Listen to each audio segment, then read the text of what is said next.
everybody and welcome back to my channel. So today I want to talk about the fall, the devil, and Genesis 3.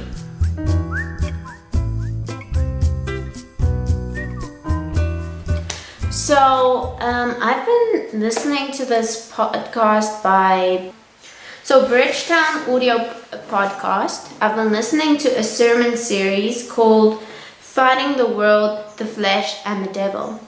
And it's an amazing series. I will link the podcast down below, so you can definitely go and check that out.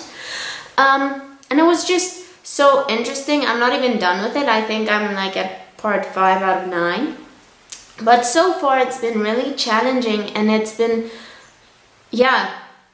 all about the devil, the flesh, and the world. And they've been focusing on Genesis 3 a lot, especially, that's the fall. And so I've been reading Genesis 3 for the past week, and I've been getting some great things out of it. I also really thought about how I didn't really think about the fall before that. So today, I want to read out of the Bible and kind of discuss the things that I found through that story that I think is so relevant, and things that we get wrong so easily, or we read it but we don't understand, or we don't get how much it affects our everyday lives. Because when you think about it, Genesis 3 is the start of the world it is like today, Before that, the world was great, harmony, no sin. But anyway, so I'm using the English Standard Version Bible. And sorry if this video is a bit longer, but I just think it's super relevant and interesting in a way. So Genesis 3. Now the serpent was the more crafty than any other beast of the field that the Lord God had made. He said to the woman, "Did God actually say, 'You shall not eat of any tree in the garden'?" And the woman said to the serpent, "We may eat of the fruits of the trees in the garden, but God said, 'You shall not eat of the fruit of the tree that is in the midst of the garden, neither shall you touch it, lest you die.' But the serpent said to the woman, 'You will not surely die, for God knows that when you eat of it, your eyes will be opened, and you will be like God, knowing good and evil.'" Okay, so that's verse 1 to 5. Few things that I want to mention is the fact that God created the devil. So in this series, I think part 4, the guy from the Bible Project, if you don't know what the Bible Project is, I will definitely link their channel down below. It's amazing. They make these videos explaining different books of the Bible, giving you historical background, and it's just such a great tool when you're reading the Bible. And so there are 2 co-creators. I can't remember his name, but anyway, he knows Hebrew.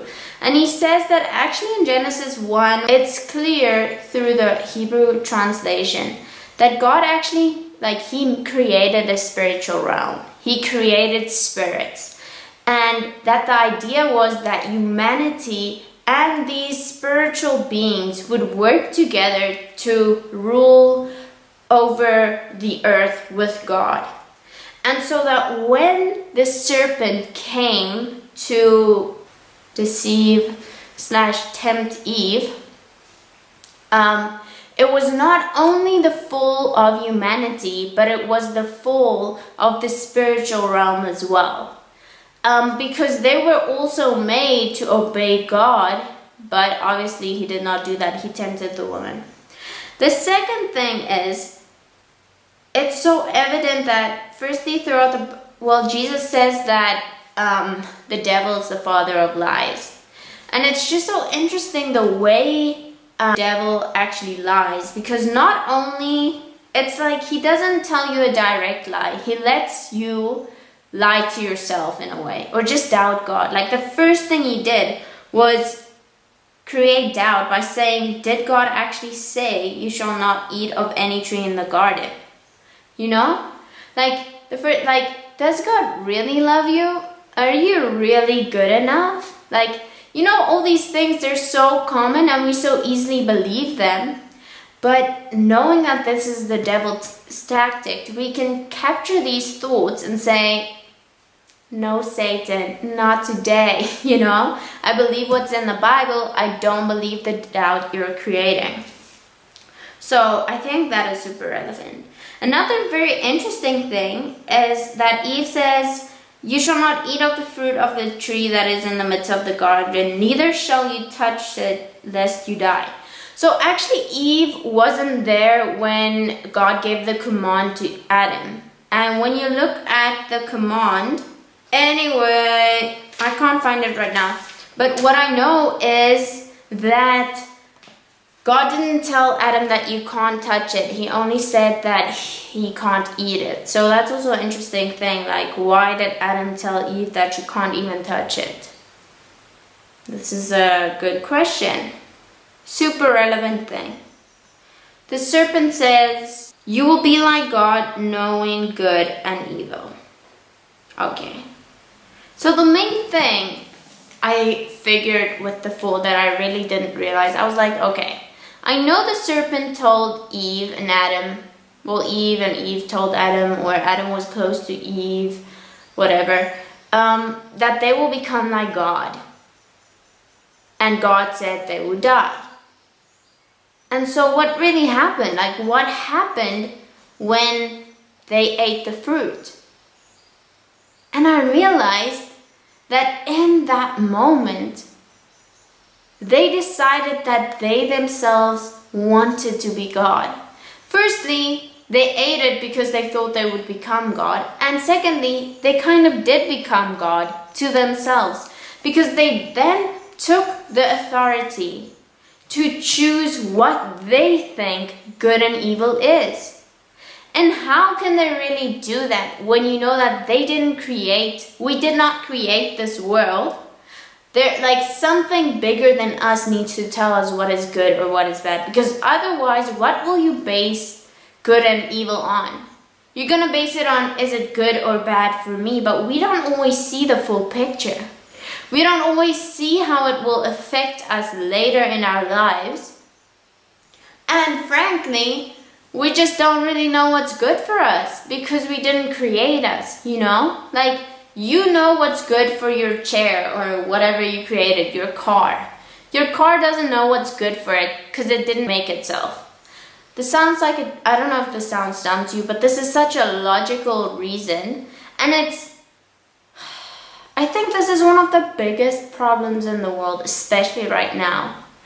Most of the time, I just want to ask people, do you live by faith or do you live by feeling? This is a really hard lesson that I had to learn, especially in 2017. And God just spoke to me and he asked me, are you only going to believe in me if you feel like it or if you feel me? Or, you can't base your belief, your decisions on feelings. Because even though feelings are valid, they're totally valid, you can feel them, it's part of the human experience. They are not truth. There is only one truth, one ultimate truth, and that is Jesus, And Jesus is the Word, and the Word is living, and so the things in the Bible, they're so true, It's just amazing. I love the Bible and Jesus, and I'll stop touching my hair because, that's irritating. Anyway, so the point of this is that we chose to choose what we believe is good and evil, and this is what we constantly do as Christians and as whatever you believe. We just think, you know what, I feel like it's good to have sex now. Who needs marriage? It's good to get divorced because this just isn't working. But this is not true. You cannot make these decisions based on your feelings. Well, you can. You definitely actually can, but you definitely shouldn't, because that is not truth. You should base your decisions on truth, and the only truth is Christ. Anyway, sorry for preaching, but I just really feel very strongly about this because I think the world would be a way better place if we did not base our decisions on our feelings. Because once you do that, you can't build a society, like a working society. Because one day you might feel like a normal person and the next day you might feel like you want to kill someone. Does that make it right? No. And I know this sounds outrageous and people are like, no, but you won't really feel that, or that's immoral. But what is immoral if you base everything on feelings? Because for you it might feel wrong, but for other people it might feel very right. And it's just a mess. It's a mess. Like, that's another question, like, what died? And I think it's the consequence of sin. Wherever there is sin, there is death. Like, all sin leads to death because they then moved away from God, and God is the giver of life. So that's why, like, each time you sin, it's not like your spirit necessarily dies, but your spirit moves away from God, which makes it easier to sin. Like, the more you sin, the more you will sin, because you kind of make your spirit numb. You're not giving it life. And that's why the more time you spend with God, the more time you spend in the Bible, the easier it is to not sin, to live close to God, because you're so close to the giver of life. And that's really how we can make the kingdom come on earth, I don't want to make this video super long. I can do like a proper Bible study of Genesis 3 if you would like this. Please just comment down below. But the last point I want to point out is something that I think is so cool. And that is when God speaks to the serpent and he says this, I will put enmity, is that the word? You can see second language problems. Enmity between you and the woman, and between your offspring and her offspring. He shall bruise your head, and you shall bruise his heel. And we get this picture of a suffering servant, a suffering hero. And many scholars believe that this is actually the first promise, the first prophecy of Jesus. And you can choose not to see it that way, but for me, I think this is so, it's so relevant, it's so beautiful, and it shows God's heart. That the moment we sin, the moment we missed the point, God already knew that he was going to have to save us. And he was willing to. He knew that he would have to send his son. And it's so beautiful that even in the midst of our sin, even in the midst of us always not choosing God, God always chooses us. He always loves us more than we could ever love him. And so even though this is so sad, because this is the story of how we fell, how we missed the point and how we sinned, it is so beautiful because it shows God's heart, And it sets up this picture of the rest of the Bible of how God is always after our hearts. Even though we keep running away, he keeps pursuing us because he just loves us that much. Anyway, this is great. God is so good. You are so loved. If you do not know this yet, if you need to hear this, you are so loved no matter what you do. Like, Jesus died for you, and he will do it again and again and again. So I hope you have a great day. Please like this video, subscribe to my channel. If you're interested in faith-related videos. And please comment down below if you would like me to do a Bible study on Genesis 3.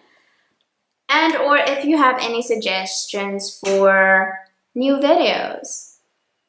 Have a great day. And remember, Jesus loves you. Bye!